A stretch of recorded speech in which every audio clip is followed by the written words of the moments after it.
আমাদের ঠাকুর আমরা স্কুলের বেসরকারি প্রাথমিক বিদ্যালয় জাতীয়করণের জন্য আছি শান্তিপূর্ণভাবে। আপনি নাকি ডিসির উপর হাত তুলছেন? ডিসি এখানে নাই, এরা মিথ্যে কথা বলছে, মিথ্যে কথা বলছে। 12 বছর ধরে মাঠে আছি, আন্দোলন করি।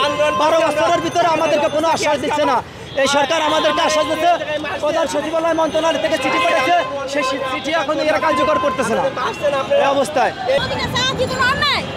তাহলে তো এই অধিকারগুলো সব বঞ্চিত করে দিতে হবে, সবকিছু বাদ করে দিব। বই থেকে সব অধিকার আছে, অধিকারগুলো আপনারা বাদ করে দেন, তাহলে আমরা অধিকার করবো না। আপনার পরিচয়টা বলেন। আমার নাম অপু চৌধুরী, শরৎকুণ্ড ভৈরা থেকে এসেছি। আমার স্কুলের নাম উত্তর জবসা বেসরকারি প্রাথমিক বিদ্যালয়, 5 নং ওয়ার্ডে আমার স্কুলটা অবস্থিত।